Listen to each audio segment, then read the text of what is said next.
All right. Okay, so welcome to Escape the Rat Race Radio, Janey. How are you today? Yeah, really good, thank you. Good to be with you. Yes, very looking forward to our conversation today. And we're talking today really around the subject of PR and media for your business.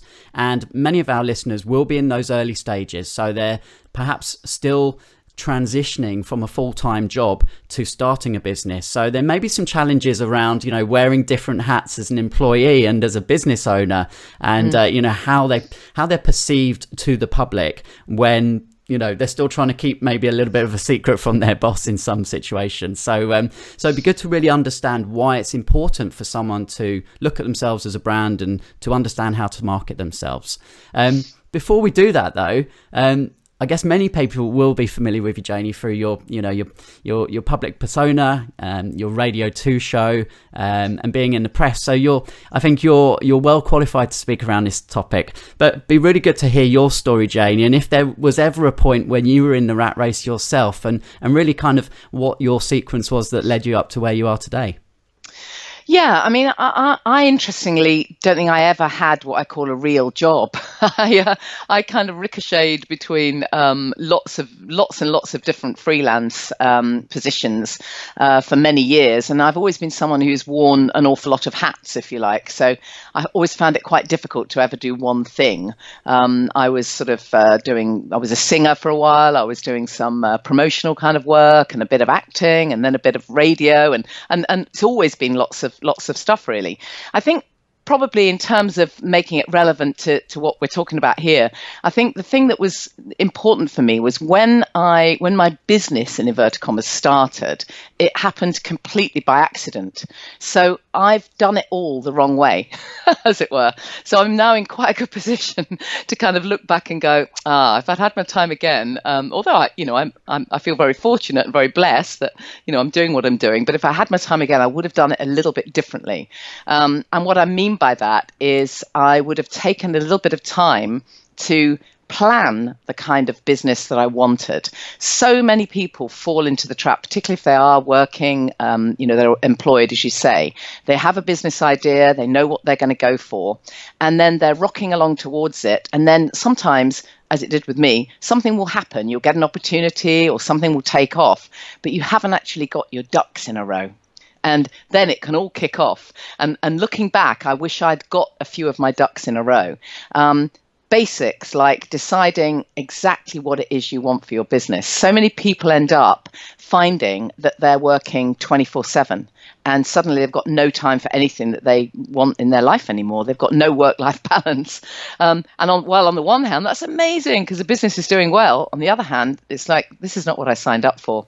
So actually planning ahead of time, okay, how do I want it to look? What's the outcome I really want? I think it's a great idea to actually put some of those plans in place so that you're building the brand that you want. Obviously, I can talk lots more about how you PR that, but that's probably enough to start with. Yeah, and do you find that, for some people, obviously different personality types, some are very outgoing and it's no problem at all for them to kind of think of themselves as a brand, and whereas others are a lot more introvert, and is there a different way to kind of handle that? Well, I mean, you're absolutely right. And I think for many business owners, at the beginning, they are thinking about their product or their service, which is quite right, of course. My take on it all is that actually you are the brand. I've written a book called You Are the Brand. And I genuinely do believe that you are the brand, whatever it is, your business or your work. You don't even have to have a brand to be a brand. How you present yourself to the world is your brand, if you like. But if you are in business and you are in the business of selling anything, whether it be a product or a service, then you are invested as you. And I think that the best brands, the brands we all know and love, have someone attached to them. They have a public persona. And obviously the smaller this is to start with, the more important that person is, because people buy into people. This saying, we do business with those we like, know and trust. So however great your pot of skin cream is, or your whatever it is, fitting for a light bulb, whatever product you've got, or your service, your therapy work, your coaching business, however great it is, there are many millions of those. We know that, but there's only one you, and actually it's your USP that's really the key to your success. And would you agree now that really all begins with a Google search? So if someone wants to find out about you or your business, the first thing they'll do now is punch your name into Google, and what comes up is going to be quite important. And how should people think about that, and approach it and start making some changes so some actual relevant information starts coming up? Well, I think it's all about creating content. You're absolutely right. People will search for you. They don't necessarily read absolutely everything they find. Often, I think when people are searching for you, they just want kind of validation that they know what they found what they're looking for, as it were. So I often say to people, if you've got a website, think really carefully about your website. People spend months and they spend absolute fortunes in having amazing images across the whole of the top page of their website, and I sometimes make a joke and say, well, yeah, I love the fact that you've got that fabulous piece of art, or the pictures of the wildebeest, or the little the little yoga statue, and it's lovely, but I've got no idea what you do. No idea. The picture's great, but if I want a nice picture, I go to an art gallery. It's got to really, it's your shop window, isn't it? Your front page of your site is your shop window. So it needs, what is the title? What is your logo? What's the brand name? And what is it? What do you sell? What do you do? And so many people miss that, but it's so critical. I think people have just got to be able to search and find clearly what it is you do. Once they're in the shop, the next thing is, well, let me find a little bit more about you. Do I like you? Can I like, know, and trust you? Do I want to buy from you? That's the next step. But the first step is, is it what it says on the tin? Yeah. And that's one that people miss. Yeah. So if we were to do like a little self-audit now, Janey, for someone who's, kind of early stages of their business, and they're thinking, oh God, well, maybe I'm not sure what comes up on Google. What would be like a little checklist of some of the key things that you would say everybody must at least take care of? Well, I think everybody needs to make sure that they have either a website or a landing page. And people can get a bit scared by this, because websites, sound like they're going to cost a fortune. They don't need to. And you can actually just have a landing page these days. In fact, there are brands, as we all know, that don't even bother with that. They just have an incredibly rocking Instagram presence. For some brands, that works. If you're a fashion brand, you can probably get away with it. But for many of us, we do want a basic website or a landing page. And so basically it's a case of what are people going to find? And you can create lots of content. You can write a blog post. You can make sure that your Facebook profile, if you're on Facebook, your LinkedIn profile, whichever social media you choose, make sure you've populated it with the content that you want people to read. So obviously, if you're building your brand, and I don't know, let's say for sake of argument, you're an acupuncturist, I don't know where I plucked that from, but maybe that's what you're going into. That's the business you're going into. You offer acupuncture. And if someone types in your name, if they know who you are and they've been recommended perhaps, and they type in your name, if all that comes up about you is, a Facebook post from a couple of years ago where you're on the beach with your family, that's not going to send the right impression. By all means, have your own private Facebook, but you're going to need something to come up that talks about you in that professional capacity. So if you don't have a website, at the very least, create a Facebook page. It's free. You can do that easily. Or a LinkedIn page, or both. Or an Instagram, depending on what it is you do. I mean, it's so easy now for us all just to create our own content. And the more we get our marketing messages out there with our free content, the easier it will be. It's called education-based marketing, isn't it? Just rather than popping up on social media, or even on your own website, saying buy my product or come to me for a session of whatever it is. Tell people why they should. Give them some informative content, and then again, back to that same thing. People will buy from you if they like, know, and trust you. Now, I have to touch on your singing background, Janey, because for me, I spent 16 years working in dance music. So did you? Oh, cool. The Gullebeau track, is a bit of a classic for me. I'm a bit of an old school raver, and in fact, last night I was with one of our previous guests on Skate Rat Race Radio, Brandon Block, who's a DJ, and we had Mr. C doing a guided meditation, and I had my friends, and I said I was interviewing you today, and I played the track, and we were having a little dance. Still sounds good, doesn't it, after all these years? It's an all-time classic. But so where funny. I'm leading with this is that 16 years in the music industry and PR has changed a lot, and we used to spend many thousands of pounds on PR companies to promote, and that's changed with social media, of course, and with the digital advancements that exist now. So, how do you help some of your clients? And for people listening now who maybe think, oh God, PR, it's so expensive. It's, I can't afford that as a small business. Are they right to think that way or not? I think it really varies. I think there are some businesses that can work well with PR, and some that can manage perfectly well without. And I think you've got to be really careful as well, because I think there are really good PR companies and agencies, and there are some really terrible ones.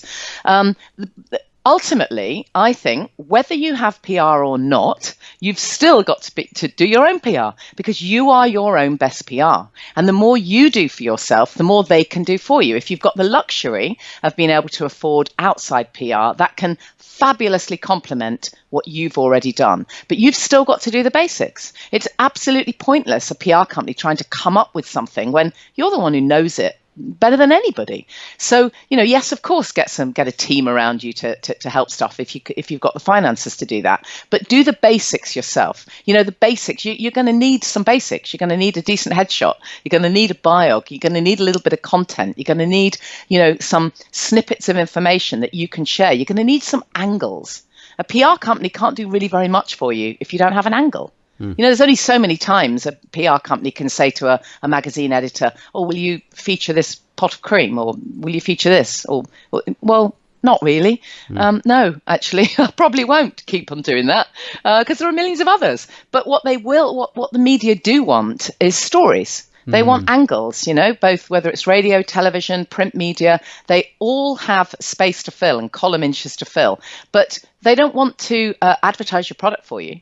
There isn't any media, journalist or producer or editor in the land who cares about promoting your business. If you want to promote your business, they'll send you to the advertising department. So you can't think that way. You have to think completely differently. You have to think, what content can I share? What added value can I give? What story can I tell? What advice can I give to people? Yeah. And by sharing that content, that's how you're going to get yourself PR. So if you to kind of think smart around this, you'd be thinking really about the audience of that publication, and really what does that audience want, and what are the kind of stories that they will find interesting, and then present that perhaps to the publication. Well, that's exactly it. I mean, one of the classic mistakes that people make is that they will just sort of pitch to a magazine or pitch to a radio station generically, and that's not going to work at all. You've got to know exactly which magazine. If it's a radio show, exactly which slot in the show. There's no point in pitching to Radio 1 to go and talk about your business if they don't have a business slot. What would be the point? So you need to know exactly what the slot is that you're going for, and then imagine, well, how would you fit that? What do you have to say or to offer that would be of benefit for that listenership or for those readers, and then pitch directly to that. So it really is all about coming up with the stories and the angles. And I guess, does this tie in some way with really understanding as an individual and as a business owner what your ultimate purpose is, right?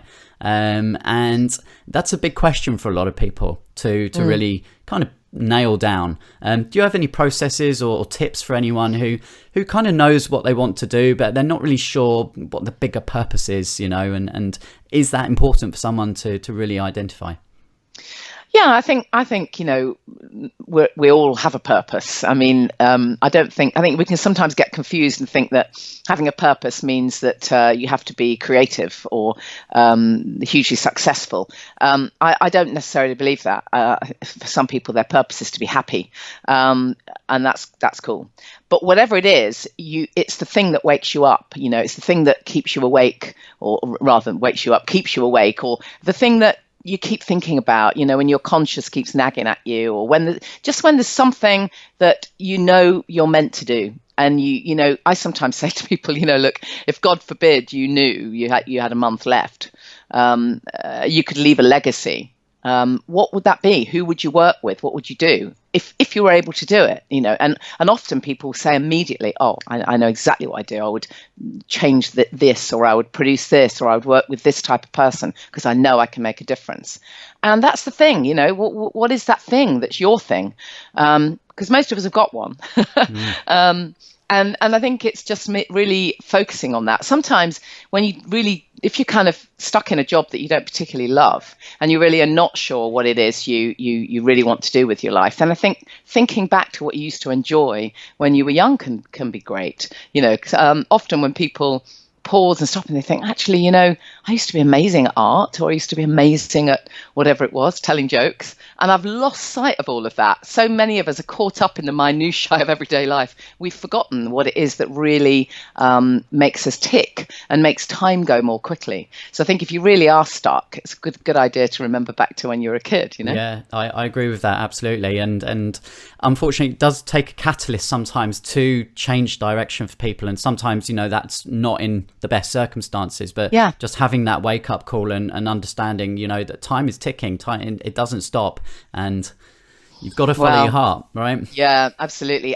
There's this little saying that I read. I can't remember who came up with that. I wish I could, because I'd give them credit, but they were saying that in the old days, we used to think of our lifespan as 70, kind of around about 70. In fact, they used to say seven score years and 10. That was the expression, really old style expression, that basically you're going to live 70 odd years. Hopefully these days we hope we're going to live an awful lot longer, but let's just take that as an analogy for a minute. Okay, and if you imagine it like that, and then you imagine it as a week, so depending on how old you are, where are you at? Are you on Wednesday, or are you coming up to your weekend? And it's a really sobering thought, and you suddenly go, oh my God, I'm nearly on the weekend. What the hell? And that can really kind of focus your mind, because you think, I'm nearly at the weekend. So if I'm not going to do it now, when will I be doing it then? Depending on which decade you're in, when will you be doing it? And I have this little saying, you don't actually have to get it right, but you do have to get it going. Yeah, I kind of have my own way of looking at it. In terms of traditional work years, that there's really three sections. You've kind of got 20 to 35, 35 to 50, 50 to 65. If you kind of look at, which kind of segment are you in, and exactly. There's no reason why you can't make a big change. That's certainly I completely switched the career that I was in, and it takes a while to kind of turn that ship and learn a new build your new connections, and certainly starting out as a business owner has its ups and downs and doesn't all fall in place straight away. But I think I'd rather have done that than still be sat in the same position 5 years later thinking, what if I'd done it, Yeah, absolutely. I mean, to quote, I'm a Hay House author, so I'm always quoting Hay House authors, but to quote Wayne Dyer, don't die with the music still in you. You can't get a better phrase than that. Yeah, no, that's great. So just getting back onto the PR topic here then, Janey. So are there any tips that you have for promotion? So, is it like almost a quick start guide, some things that are easy wins that someone could just get to work at straight away? Well, I think recognize what your USP is and have your little mission statement in place. Sometimes they call it an elevator pitch, but whatever it is, know exactly what it is you do in a sentence. It sounds terribly basic, but there's an awful lot of people don't know that. They don't know exactly what they do in a sentence, or if they do, it doesn't really mean very much. So I for example, I worked with a woman who she's a coach, and she works with women, and I said to her, okay, give me your one sentence. What's your mission statement? What do you do? I've just met you. I know nothing about you at all. What do you do? And she said, well, I'm a transformer. Right, okay. At the time, my little boys were really little, and all that meant to me was a toy. Really, I don't think you actually are. Of course, I knew what she meant. She meant I can work with women. I can, I can offer them coaching and life coaching, and I can help to transform where they are now and take them to where they want to be. That's what she meant, but that's not what she said. And so I just always think it's a really good idea honing that statement so that you know exactly what it is you do.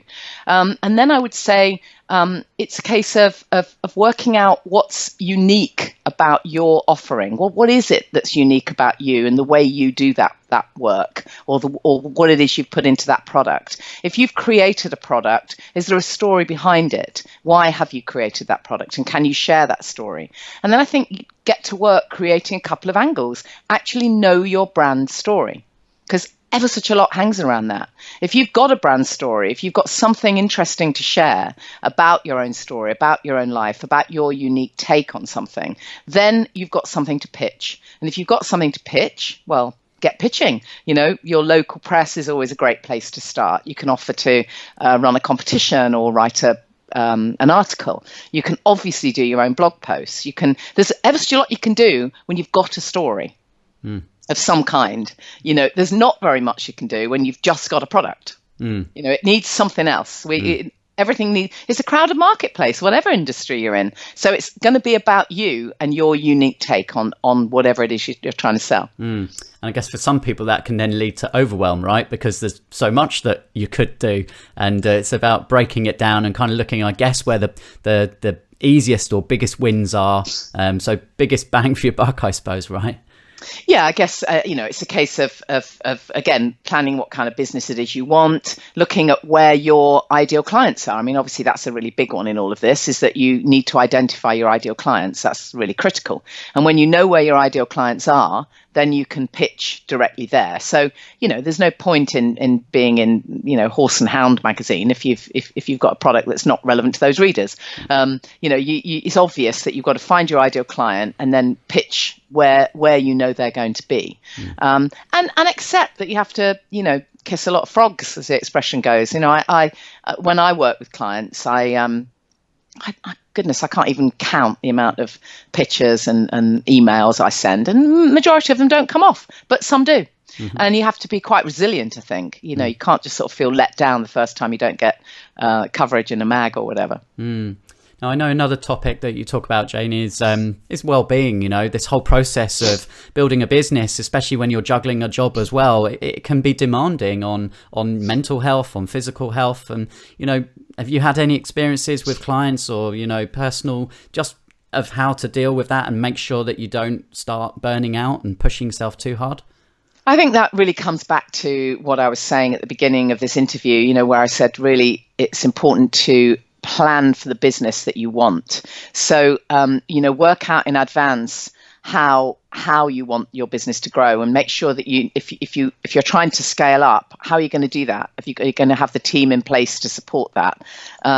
So many small business owners just go out and just exactly as I did, go out, do everything on your own without any support whatsoever. And then when it kicks off, suddenly find yourself surprised that it's 2:30 a.m. and you're still sending emails. Actually preempt that. So what's going to happen if it does actually grow? If it goes the way you want it to go, what's going to happen then? Where's your support? How many hours do you actually want to work yourself? And have you got someone to do other stuff for you?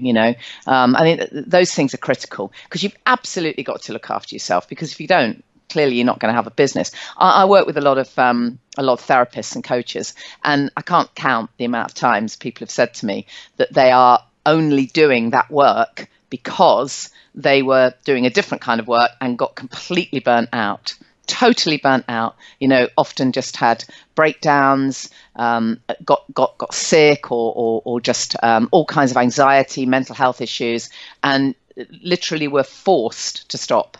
And then they found something that was able to heal them naturally or help them feel better, and then they moved into that industry. It's really, really common. So, if you've got the luxury of prepping, which these interviews are all about, I know, helping people, okay, before you necessarily rock it, let's get some things in place. Then make sure you've got your physical health and well-being is in good shape, but also your emotional health and well-being is critically important. Yeah, we kind of joke sometimes that almost some people jump out of one rat race and then get into their own rat race, which is their own business, and they're working twice as long for half the amount of money. Exactly. I call it creating a monster you can't feed. Yeah. And so many people do it. And at the beginning, it feels fantastic and exhilarating. And then again, it can all just come crashing down. And you think, hold on, isn't this what I said I wanted? Yeah, but not like that. Yeah. So having the right support group and people around you, as you say, planning in advance is super important. Yeah. Well, Janey, we're running very short of time, and I knew that, we were going to have so much to try and fit in today. It's been fantastic.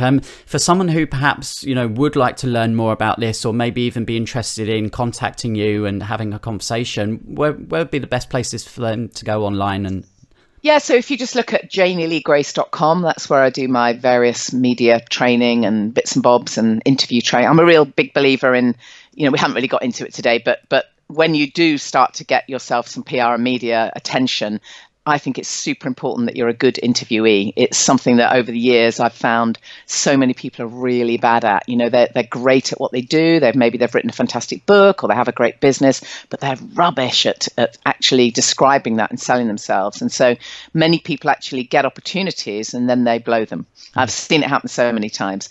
So one of the things I love doing is helping people get real clarity on their messages, on their branding, on their PR strategy, and exactly how to be a great interviewee. So that's kind of the thing that I really love doing. But anyway, all of that is at janeyleegrace.com, and I'm on at Janey Lee Grace on all the various social media things. Great. Well, the final question before I leave you today, Janey, is for those people listening right now, they maybe are on their way to work listening to this podcast. They're squashed up on the underground, or they're stuck behind the wheel in a traffic jam on their way to work, and they know there's something bigger and better waiting for them out there, but something's holding them back from maybe taking that first step or taking that leap. And often that's fear. What would you like to say to those people listening right now? I really think it is that phrase, don't die with the music still in you. Just focus on, make a decision, focus on what it is you want to do, and then just find a way of starting. Be willing to start small. Don't wait. People spend their life saying, okay, well, there is a business I want to start, or there is a book I want to write, there is something I want to do. I'll do it when the kids leave home, or I'll do it when I get back from, whatever it is, big trip next year, or I'll do it when I'm made redundant, or I'll do it when... No, just start it now, but start it small. That doesn't mean you have to burn all your bridges. Don't necessarily hand your notice in straight away, but have a look at your life and see, well, actually, could I watch an hour's less Netflix and just spend that hour just getting this started, because you don't have to get it right, but you have to get it started. Yeah, I agree 100%. Janey Lee, it's been fantastic speaking to you today. Yeah, thanks so much. I really appreciate your time, and I look forward to next time we get in touch. Absolutely. See ya.